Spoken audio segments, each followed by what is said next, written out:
atheist YouTubers have made videos looking at Inspiring Philosophy's comments regarding the argument from God's hiddenness.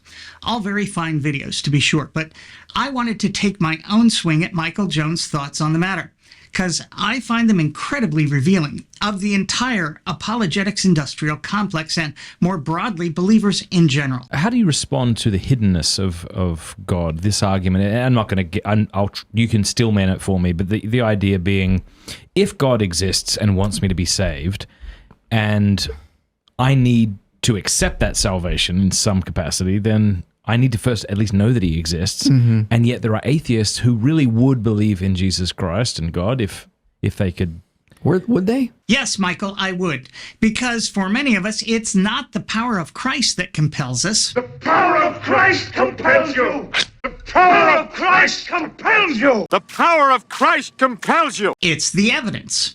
That's how many of us became atheists in the first place. Well, not because of the evidence, but rather the complete lack thereof, particularly for those claiming a connection to a supernatural being whose supernatural powers are currently limited to appearing on bread products, toast, tortillas, the pita, that kind of thing. I mean, there's something we don't know how to. How could you can't answer that? You can't answer that, yeah. I mean, human psychology is so complex. When an atheist tells me, if you just gave me the evidence, I'd believe, I go, uh-huh.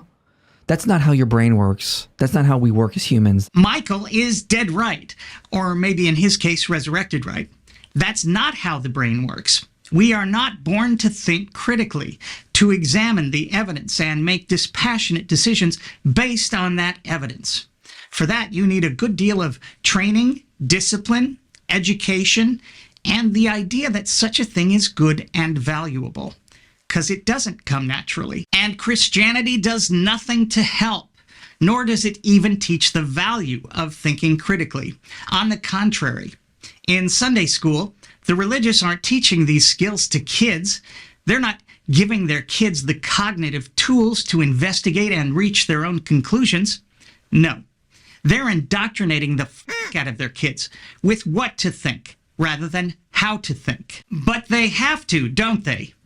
Christians like Mike are convinced that believing anything other than what they believe will lead to an eternity of horrendous, unimaginable suffering forever and ever. If I believed that, I probably wouldn't have taught my kids to think critically either. I'd have been shoving my beliefs down my kids' throats like every other person who believes in eternal conscious torment. Michael doesn't seem to value critical thinking either. It's almost like he doesn't know there's a remedy to all the flawed ways our brains naturally function, or that he'd want a remedy if he became aware of one. Did you notice Michael's resignation to the fact that our brains don't naturally work properly? Watch it again. That's not how your brain works. That's not how we work as humans. This isn't the way it is. Someone please tell Michael about the scientific revolution and the Enlightenment. All right, fine. I'll do it. Mikey, there are all kinds of people who spend their lives understanding how our brains work, exposing us to the built-in cognitive biases which keep us from thinking well and critically, so we can get over that shit. Danny Kahneman won a Nobel Prize for studying the psychology of decision-making. The Greeks figured this shit out 2,500 years ago. Yes, Christianity suppressed that knowledge for 1,000 years. So, of course, you're a little behind on this stuff. But that's what the scientific revolution reignited.